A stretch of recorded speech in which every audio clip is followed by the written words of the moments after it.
the shop jam and seeing you there, you know, big beard, chuba and everything, and I said, I'm here, I like to volunteer.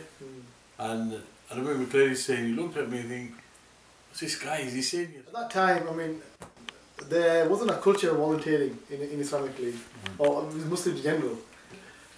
Yeah, I understood that it was kind of just, you know, the volunteering thing was like, here you are, this is the situation, resolve it. Yeah.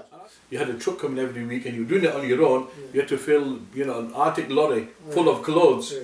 So this is where I start bringing my family and friends in, and I think we started developing volunteers then, didn't we? And the other thing was, I remember I said, well, we're going to go out to these shops, and you know, they don't know who I am. And, you know, I would say I was a young kid then, and because the traditional way of fundraising was people who must big badge, he's going to knock on the door and take a pound off you. So this was like orthodox a bit, you know, some random kids going to a shop, and I said, look, I need some recognition to prove that I'm a volunteer with you. And I remember it was a badge, it was a volunteer, and you know, you put a number 1 on that, and you gave me it, and I looked at it and I thought, oh, am I your number 1 volunteer? And you said, no, you're the only volunteer. So.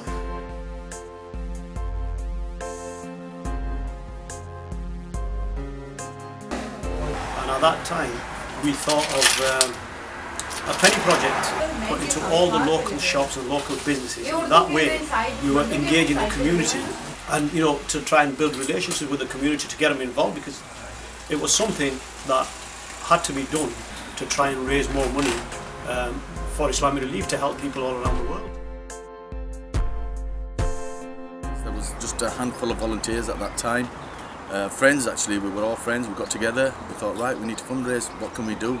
And we came out with an idea of doing a dinner. We approached local businesses, and amazingly we got a great response. The outcome of the dinner was very successful. We raised £22,000, which was the most raised by volunteers at that time in any event. That motivated us so much that we could go on and do more and more.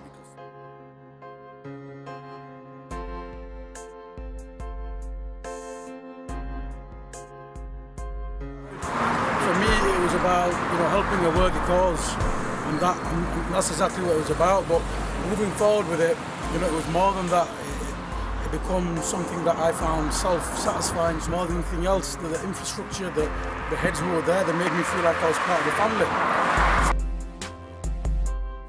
My friend who got me into the team of volunteers, what inspired me to carry on and continue doing the good work, was the team spirit and the bonding that is to try and make a difference to the people out there in the third world.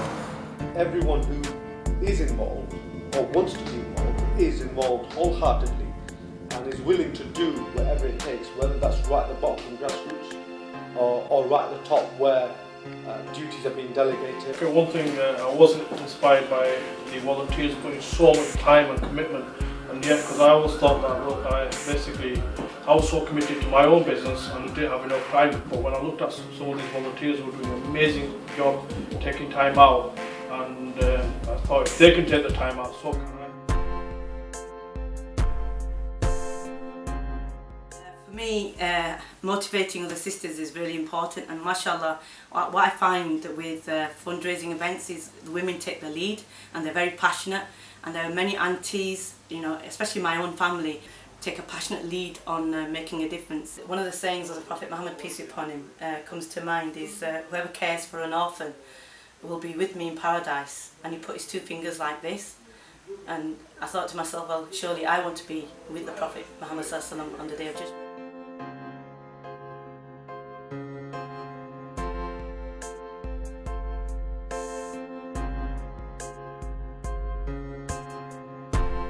We knew it was a phenomenal amount of money.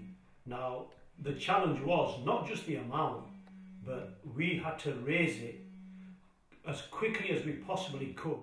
Okay, organised dinners, organised charity bazaars, organised flyer distribution. We got in touch with the Islam Channel, we booked a slot. This was all happening whilst we were in Africa. It was all down to the help of the volunteers pulling together in the short space of time, under pressure, and showing Islamic Relief that volunteers are genuinely a true asset to the organisation. Within, I think it was 2 to 3 weeks, we didn't just meet our target, we exceeded it.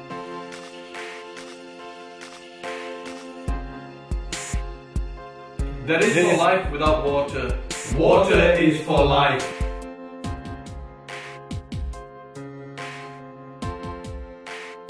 This year we are taking over 80 people to Ben Nevis. Ben Nevis was a concept we started a few years back where we had 20 to 30 people. Now it's become in people's social calendar where it's just everybody wants to get involved in there as well. But them challenges are nothing compared to the challenges that the mothers, the children out there see in Africa, in Gaza, in Pakistan, in Southeast Asia. So for us to make that commitment of doing a challenge is just a drop in the ocean.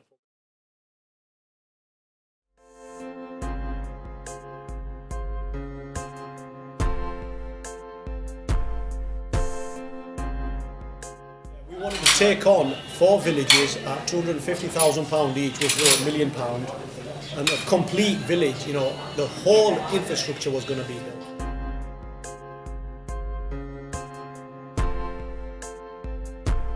The difference that made was immense because, I mean, each village consisted of about 3,000 people with over 120 houses built in each village. There was a medical centre in each village, there was a school built in each village. What really impressed me was how this group of volunteers in a time of tragedy came together, really brought out their true colours, the compassion they showed, the courage they showed, the sacrifices they made, and the way they grew as a team. I maintain the volunteer network. Really happy to provide any kind of support anyone needs. It could be an inspirational speaker or even a sheikh of any sort. You know, we're here to provide that and give you the support that you need. Islamic Relief is nothing without the volunteers. The volunteers are the backbone of Islamic Relief. You, the volunteers, that make the fundraising, that make the money, raise the funds possible, and it's you, the fundraisers, that make Islamic Relief. And that's one thing we must not forget. Islamic Relief is volunteers. That's where we stand from. So I want to say a big thank you to all the volunteers who work day and night, who sacrifice their families to, inshallah, make a difference in other parts of the world. The great feeling that I have by being a volunteer is that I'm doing something for somebody who I don't know who's on the other side of the world, but they're benefiting from it.